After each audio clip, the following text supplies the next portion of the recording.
కూటమి ఏం చేసినా కూడా అర్థమైందండి. నేను చెప్పక్కర్లా, ప్రజలకు అర్థమవుతుంది. ఈ రోజు మీరు కూర్చొని అసెంబ్లీ సమావేశాలు నిర్వహించుకుంటున్నారు. అది కూటమి కట్టిన దాంట్లో తాత్కాలిక ఏదో ఒక భావనలో ఈ రోజు మీరు కూర్చొని మీటింగ్స్ పెట్టుకుంటున్నారు, కూర్చొని సభలు నిర్వహిస్తున్నారంటే అది ఎవరి వల్ల కూడా ప్రజలకు అర్థమైంది. ఏం చేశారని మేము ప్రత్యేకంగా ఏం చెప్పక్కర్లా.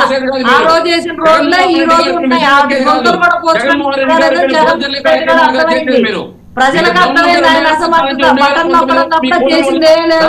ఆ నొక్కిన బటన్ కూడా అందరికి వెళ్ళట్లేదు. ఆ నొక్కిన బటన్ కూడా ఒక బోగస్ నొక్కడమేనని ప్రజలకు కూడా అర్థమైంది. అందరి ముందు బటన్ నొక్కడమేనా అందరికి అర్థమైపోయింది ప్రజలకి. ఎదుర్కోలేరు. సరే కలిసి వస్తా అంటారు, కలిసి రాండి అంటే లక్షల కోట్లు అప్పులు చేసి జగన్మోహన్ రెడ్డి సర్వనాశనం చేశాడు అర్థమైపోయింది. కనీసం రోడ్లకు లేని అసమర్థుడు అర్థమైపోయింది. ప్రత్యేకంగా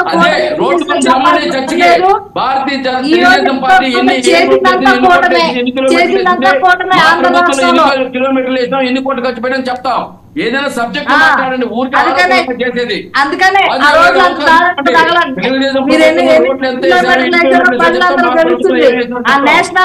ఆ నేషనల్ హైవేస్ గురించి చెప్పుకోమాకండి మీ ఖాతాలో వేసుకొని.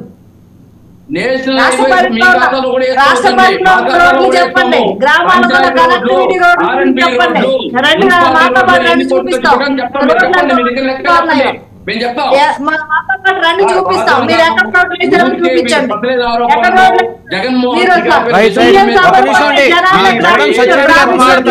దౌర్భాగ్యంలో మీరున్నారు.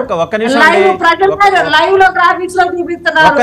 ఇక మీరేం శివపార్వతి గారు ఇంతవరకు జగన్ వేణుగారు సాగండి. వేణుగారు మనకి ఇంకొక అరగంట టైం ఉంది. నేను మళ్ళీ మీ దగ్గరకు వస్తాను. ఒక్క నిమిషం ఆగండి. జగడం సత్యనారాయణ గారు మాట్లాడియండి. శివపార్వతి గారు వేణుగారు నిమిషాలు ఆగండి. సత్యనారాయణ గారు మీరు మాట్లాడండి. సత్యనారాయణ గారు, ఇప్పుడు మనం ఎంతవరకు జరిగినటువంటి చర్చ మీద ప్రతి వాళ్ళు కూడా వైసీపీ కానీ, జనసేన కానీ, లేదా బీజేపీ కానీ, అనలిస్ట్ కానీ ఇవన్నీ కూడా ప్రజలకి అవసరం లేనటువంటి పరిస్థితులు మనం చర్చ జరుగుతూ ఉంది. ఎందుకంటే ఖచ్చితంగా ఈరోజు ఏపీ ప్రజలు డిసైడ్ అయ్యారు సార్. ఎందుకంటే జగన్ పోవాలి, చంద్రబాబు రావాలి, ఇదే ఎజెండాతో ఎన్నికలు జరుగుతూ ఉన్నాయి ఆంధ్రప్రదేశ్లో. ఈరోజు అమిత్ షా గారు నేను వచ్చి మాట్లాడిన విధానం ఏదైతే ప్రతిదీ కూడా వాస్తవమే మాట్లాడారు ఆయన. ఎందుకంటే పోలవరాన్ని ఎక్కడ కూడా ఇలా ఒక ఇంచు కూడా కదపలేనటువంటి పరిస్థితి. తిరుపతి దేవస్థానంలో ఆ నిధులు మళ్లించి అక్కడ ఉన్నటువంటి అనేక అక్రమాలు జరిగినటువంటి వెలుగు చూసినటువంటి మీడియా వెలుగు చూసినటువంటి పరిస్థితి.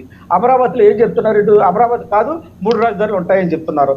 ఎలక్షన్స్ ముందు ఎన్నికలకు ముందు వీళ్ళు ఏం చెప్పారు? అమరావతి మీరు కంటిన్యూ చేస్తాం, అమరావతి ఎక్కడికి వెళ్తామని చెప్పారు. తర్వాత ఈరోజు మూడు ముక్కలాటగా 3 రాజధానులు బయటకు తీసుకొచ్చారు. ఈ విధంగా ప్రజల్ని డైవర్షన్ పాలిటిక్స్ లో తీసుకొస్తూ తాడేపల్లి ప్యాలెస్ కి 5 సంవత్సరాలు పరిమితం అయిపోయి ఏ రోజు కూడా ప్రజలకు మొగ్గు చూపించకుండా ఈ రోజు పరదాల సాట్ నుంచి బయటకు వచ్చి మరి ఈ రోజు ఓట్లు అడిగే విధానాన్ని ఏదైతే ప్రజలు ఖచ్చితంగా అబ్జర్వ్ చేశారు సార్. అబ్జర్వ్ చేసి ఈ రోజు ఖచ్చితంగా ఇతను ఇంకా పనికి రావడం, పరిపాలన ఇతనికి చేత కాదు. ఎందుకు చేత కాదంటే ఖచ్చితంగా ఏ విషయంలో కూడా ఇతను సక్సెస్ఫుల్ రాజకీయం చేయలేకపోయాడు. ఎమ్మెల్యేలని తన దగ్గర ఉన్నటువంటి ఎమ్మెల్యేలని నమ్మలేదు. ఈ రోజు ఐపాక్ బ్యాచ్ అంతా కూడా నియోజకవర్గాలు దించి ఎమ్మెల్యేస్ కి వాళ్ళు పార్టీ డైరెక్షన్స్ ఇచ్చినప్పటికీ కూడా వాళ్ళు దొంగసాటు టీములుగా ఐపాక్ ప్రతి గ్రామంలో ఈరోజు తిరుగుతూ ఉన్నాయి. మళ్ళీ వాలంటీర్స్ ని ఏ విధంగా వీళ్ళు ఉపయోగించుకోవాలనే పరిస్థితులు కూడా గ్రామ రాజకీయాలు మేము చూస్తున్నాం. ఏ వాలంటీర్ ఎలా తిరుగుతున్నాడో, ఏ పేపర్ పట్టుకు తిరుగుతున్నాడో గ్రామాల్లో జరుగుతా. అమిత్ షా గారి ప్రసంగం తర్వాత, బహిరంగ సభ తర్వాత మీకు తెలుగుదేశం పార్టీకి కొత్తగా ఒక జోష్ అయితే వచ్చింది. మొన్నటిదాకా కొంత అటు ఇటుగా ఉన్న పరిస్థితి నుంచి ఇవాళ ఒక కాన్ఫిడెన్స్ అయితే